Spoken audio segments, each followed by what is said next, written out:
வன்முறையால் நிலங்களை ஆக்கிரமிக்க முடியுமே தவிர, வளங்களை கொள்ளையடிக்க முடியுமே தவிர, ஆட்சி அதிகாரங்களை கைப்பற்ற முடியுமே தவிர, ஒரு காலம் மனிதனின் மனங்களை கொள்ளையடிக்க முடியாது. மனித உள்ளங்களை வென்றெடுத்த மார்க்கம் இஸ்லாமிய மார்க்கம். இந்த சூழலிலும் ஒரு முஸ்லிம் யாருக்கும் தொல்லையாக இருக்க மாட்டான் என்பதை கற்றுக் கொடுத்தவர்கள் நபிகள் நாயகம் ஸல்லல்லாஹு அலைஹி வஸல்லம். ஆரம்ப காலங்களை விட இன்று இஸ்லாம் மிக வீரியமாக வளர்ந்து கொண்டிருக்கின்றது என்று சொன்னால், இந்த இஸ்லாத்தின் தனித்தன்மைகளும் குணநலங்களும் என்பதை யாராலும் மறுக்கப்பட முடியாத உண்மை. பத்ர் யுத்த காலத்தில் சில கைதிகளை பிடித்து வந்த சஹாபா பெருமக்கள் மஸ்ஜிது நபவியில் கட்டி வைத்திருந்தார்கள். 3 நாட்கள் அப்படி கட்டி வைக்கப்பட்டிருந்தவர்களில் பெரும்பாலான எதிரிகள் இஸ்லாத்தை ஏற்றுக்கொண்டார்கள். அதற்கு அவர்கள் சொன்ன காரணம் என்ன தெரியுமா? இந்த நபியின் மீது இந்த சஹாபாக்கள் எவ்வளவு பிரியத்தை வெளிப்படுத்துகின்றார்கள். அவர்களின் தொழுகையாக இருக்கட்டும், அவர்களின் ஒழுக்கமாக இருக்கட்டும், அவர்களிடமிருந்து வெளிப்படக்கூடிய ஒவ்வொரு செயல்பாடுகளும் அவ்வளவு கண்ணியமானதா, இவ்வளவு உயர்ந்த மார்க்கமா என்று பேராசை கொண்டு அத்தனை எதிரிகளும் இஸ்லாத்தை ஏற்றதாக வரலாறுகள் பதிவு செய்யப்பட்டிருக்கின்றன.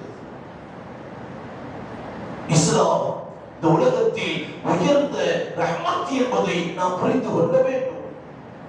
எதையெல்லாம் இந்த உலகத்தில் மனிதனுக்கு நன்மையை தருமோ, எதையெல்லாம் இந்த உலகத்தில் மனிதனுக்கு ஆரோக்கியத்தை தருமோ, எதையெல்லாம் இந்த உலகத்தில் மனிதன் சரியான வழியில் செல்வதற்கு தூண்டுதலாக அமையுமோ, அத்தனையையும் அங்கீகரிக்கக்கூடிய வரவேற்கக்கூடிய மார்க்கம் தீனுல் இஸ்லாம்.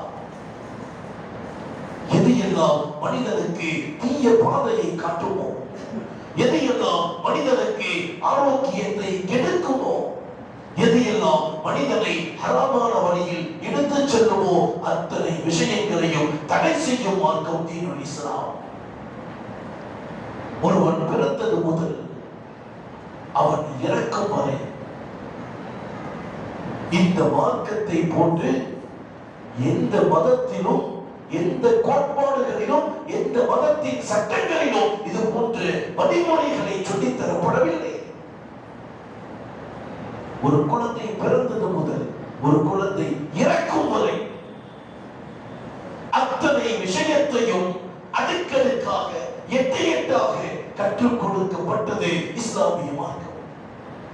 எனவேதான் அல்லாஹ் சொல்லுவார், இன்ன தீன இன்தல்லாஹி இஸ்லாம். இந்த உலகத்தில் இஸ்லாம் மாத்திரமே இறைவனால் அங்கீகரிக்கப்பட்டது.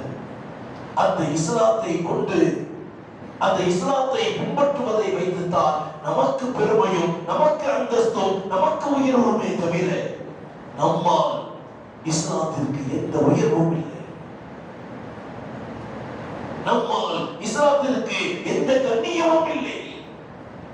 அதை பின்பற்றி வருவதால் தான் நமக்கு உயர்வும், உன்னதமும், கண்ணியம் என்பதை உணர்ந்து வரக்கூடிய காலங்களில் மார்க்கத்தின் உன்னதத்தை உணர்ந்து இறைவன் நமக்கு செய்த மாபெரும் ரஹ்மத் இந்த இஸ்லாம் என்பதை உணர்ந்து வாழக்கூடிய நன்மக்களாக அல்லாஹ் நம் அனைவரையும் ஆக்கியருள்வானாக.